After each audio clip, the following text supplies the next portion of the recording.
कई बार जो normal doctors होते हैं उनको भी इसकी जानकारी नहीं रहती, और इसी वजह से हम देखते हैं कि ये बीमारी जब काफी बढ़ जाती है तब लोग प्रेजेंट करते हैं।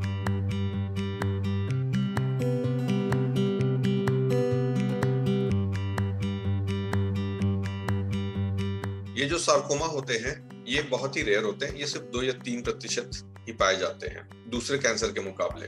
तो किसी को यदि ऐसे लक्षण हो तो बहुत जरूरी है इसकी स्पेशलिस्ट को दिखाएं। सबसे पहले तो लोग ऑर्थोपेडिक सर्जन के पास जाते हैं, वहां पे उनका मिनिमम एक एक्सरे होता है, या फिर कई बार इसमें ये जो लक्षण हैं ये इन्फेक्शन में भी हो सकते हैं, ये ऑस्टियोपोरोसिस के कारण भी हो सकते हैं, ये मेटाबॉलिक डिसऑर्डर्स में भी पाए जा सकते हैं। जब हम इसके डायग्नोसिस की बात करते हैं या इस बीमारी के निदान की बात करते हैं तो सबसे जरूरी है, हम कहते हैं इसे 3 पिलर्स ऑफ डायग्नोसिस। 3 चीजों का मेल होना बहुत जरूरी है। एक, क्लिनिकल एग्जामिनेशन, मतलब पेशेंट को जांच करके देखना, उससे प्रॉपर हिस्ट्री देखना कि उसको कब से दिक्कत है, कितने दिनों से है, बुखार आ रहा है कि नहीं, वजन कम हो रहा है कि नहीं, कोई चोट लगी थी या नहीं, या अपने आप दर्द चालू हो गया, या हड्डी टूटी तो कैसे टूटी। दूसरा, हम लोग एक्सरे करके देखते हैं। अगर एक्सरे में हड्डी खोखली दिखती है तो उसको फर्दर टेस्ट किया जाता है एमआरआई के द्वारा।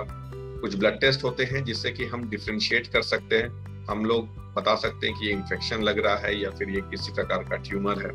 जब हमारे पास ये टेस्ट हो जाए, जब हमारा क्लिनिकल फाइंडिंग्स हो जाए, हमारे पास एक्सरे एमआरआई जो भी रिक्वायर्ड है वो हो जाए, फिर इसे हमेशा हम बायोप्सी करके जांच करनी चाहिए कि ये किस प्रकार का ट्यूमर है, ये बेनाइन टाइप है या फिर ये मैलिग्नेंट है, कैंसर है। क्योंकि आगे का इलाज सब कुछ इस पे निर्भर करता है कि इसकी रिपोर्ट में क्या आया है। अभी 2021 है और इस समय बहुत सारी डेवलपमेंट्स हुई हैं साइंस में, साथ ही साथ कैंसर के इलाज में भी बहुत उन्नति हुई है।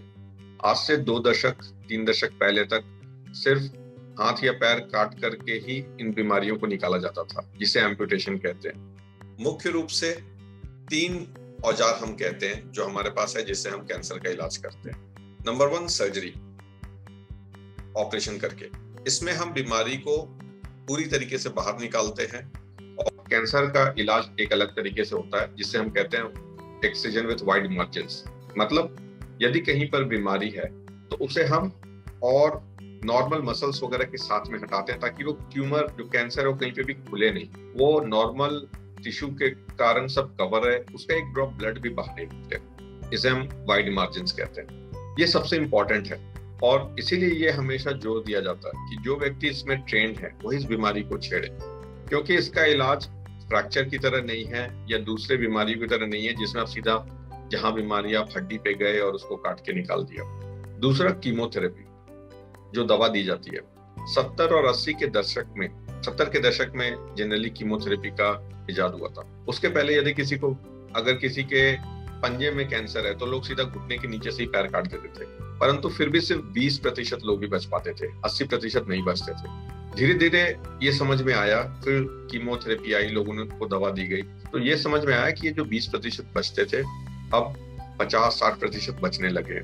इसका कारण यह है कि ये कैंसर कहीं पर होता है, कैंसर एक लोकल प्रॉब्लम नहीं है। यदि किसी को उंगली में भी है, कोई ऐसा गांठ बन गया है जो कैंसरस है, तो ऐसा नहीं कि वो बीमारी सिर्फ वही है, उसके जो सेल्स हैं वो पूरे शरीर में कई बार फैले रहते हैं। उससे ट्रीट करने के लिए हमें एक सिस्टमिक ट्रीटमेंट चाहिए, मतलब जो पूरे शरीर का इलाज कर सके और जो कीमोथेरेपी से संभव है। तीसरा मुख्य औजार जो है वो है रेडिएशन थेरेपी, यानी जिसे हम कह सकते हैं रेडिएशन के द्वारा सिकाई।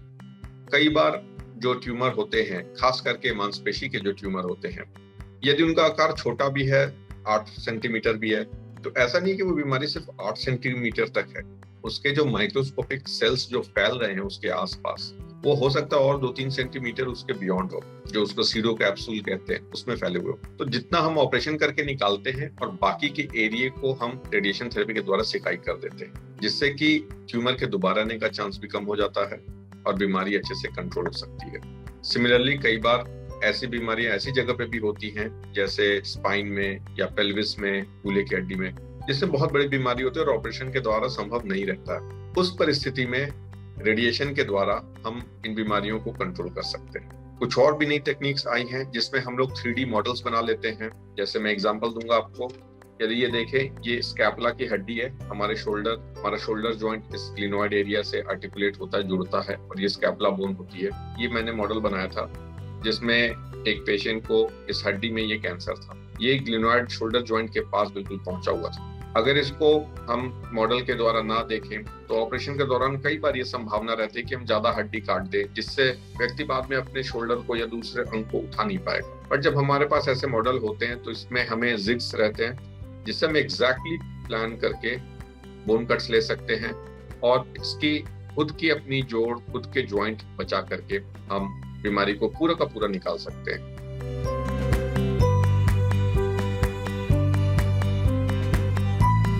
हमारे चैनल को सब्सक्राइब करें और कैंसर मरीजों की देखभाल पर और अधिक वीडियो देखने के लिए बेल आइकन पर क्लिक करें।